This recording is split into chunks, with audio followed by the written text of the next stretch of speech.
Picture this: Rome, 1492. The city glows under the Mediterranean sun, a skyline of domes and marble rising from a labyrinth of ancient ruins. Incense drifts through the air from morning mass, merchants shout across crowded streets, and in the heart of it all, the Vatican towers above, a beacon of faith that hides a very human darkness. Because behind those gilded doors sits a man who calls himself the Vicar of Christ, yet rules like a Renaissance warlord. His name is Rodrigo Borgia, soon to be Pope Alexander VI, and with him come his children, Cesare, Juan, Geoffrey, and one daughter who will become a legend whispered for centuries, Lucrezia Borgia, the Pope's daughter, the woman accused of turning the Vatican itself into a den of lust and sin. But who was she really? Monster? Victim? Or something far more complicated? To understand Lucrezia, you have to understand the world she was born into, a world where holiness and corruption dined at the same table. The church was supposed to be the moral compass of Europe, but in the late 15th century it looked more like a political empire. Bishops bought their positions. Cardinals raised armies. The papacy itself could be won through the right amount of gold slipped into the right hands. Rodrigo Borgia was a master of that game. Charming, cunning, and utterly unashamed, he bribed his way to the top.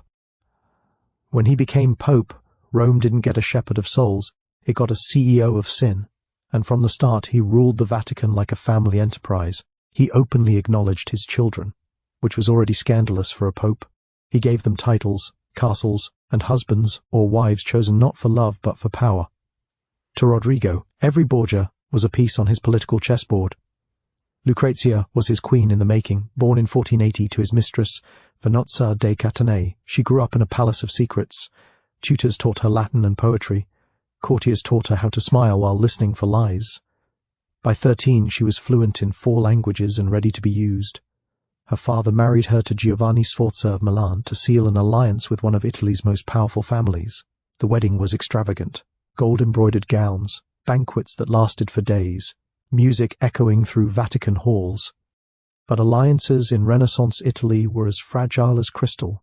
4 years later, the Sforzas fell out of favor, and Alexander decided he wanted his daughter back.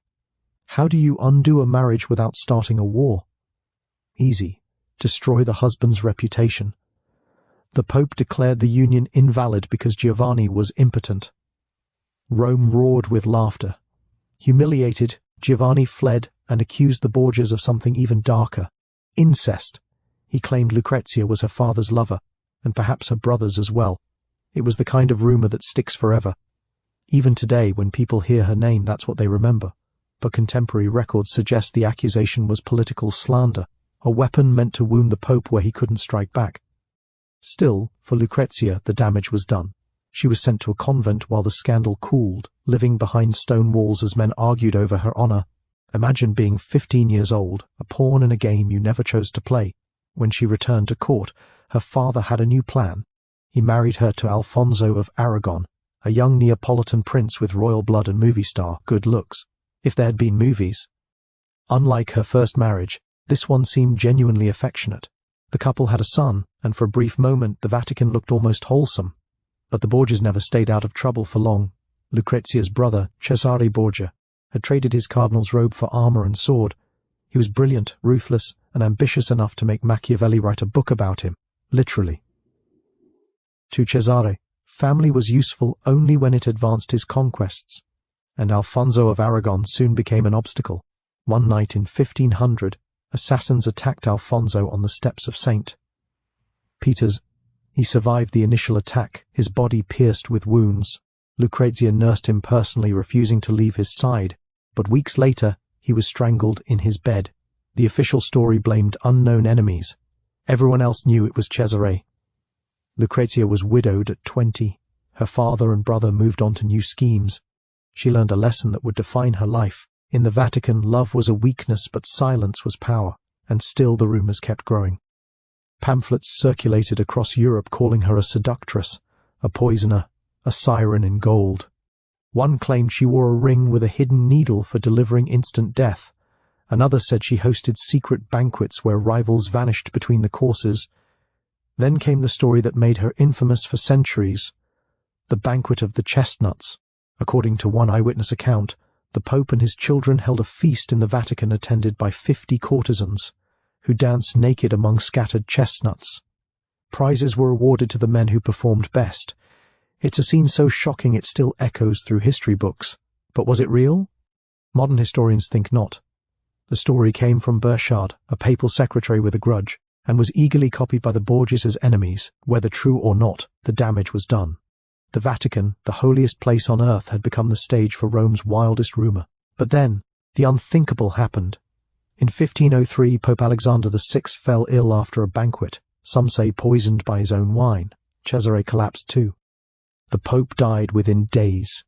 His body turned black and swelled so badly that no coffin would fit. The crowd that once cheered his power now spat on his corpse. The Borgias were finished, or so everyone thought. With her family's power crumbling, Lucrezia did something no one expected. She reinvented herself. Her third marriage was to Alfonso d'Este, Duke of Ferrara. The Este family initially refused to accept her. They called her the Pope's bastard and the poisoner of Rome. But politics won out. Lucrezia left the Vatican for good and entered a new world. Ferrara, a refined court of artists, musicians and poets. There, the woman Rome had called a monster became a patron of culture. She hosted literary salons, commissioned paintings, and turned Ferrara into one of the Renaissance's brightest stars. Under her patronage, writers like Ariosto and Bembo flourished. She handled diplomacy with grace, managed estates, and earned the respect of a husband who had once despised her. But life never let Lucrezia off easy. She suffered numerous miscarriages and the death of children. She lost her brother Cesare, killed in battle after years of exile. Grief aged her before her time. When she died in 1519 at just 39, the city of Ferrara mourned her as a noble and pious duchess. Rome barely noticed. So what's the truth about Lucrezia Borgia? Did she really turn the Vatican into a brothel? Probably not. She was born into a world already rotten with corruption. She didn't create it, she learned to survive in it. Her father used religion as a business. Her brother used murder as politics. She used charm as defense. History chose to forgive the men and damn the woman. In truth, the Borgias weren't worse than their rivals. They were just better at winning. The Medicis, the Sforzas, the Della Rovers, all played the same game of bribes, alliances and betrayals. The difference is that Lucrezia was too beautiful, too visible, and too female to escape judgment. Her story became a morality tale for centuries afterward. Painters depicted her as Eve offering the apple of sin. Poets imagined her mixing poison into wine. Even Victor Hugo and Donizetti turned her into fiction, a symbol of temptation wearing a halo of blame. But read her letters and you see something else. A woman who loved books, who donated to charity, who wrote tender notes to her children, and signed them "Your most loving mother." A woman who, in a world run by men, found a way to build something beautiful from the wreckage of her family's sins. So maybe the question isn't whether Lucrezia Borgia was innocent or guilty. Maybe the real question is why we still find it so easy to believe the worst about her. After all, history loves its villains, especially when they're women.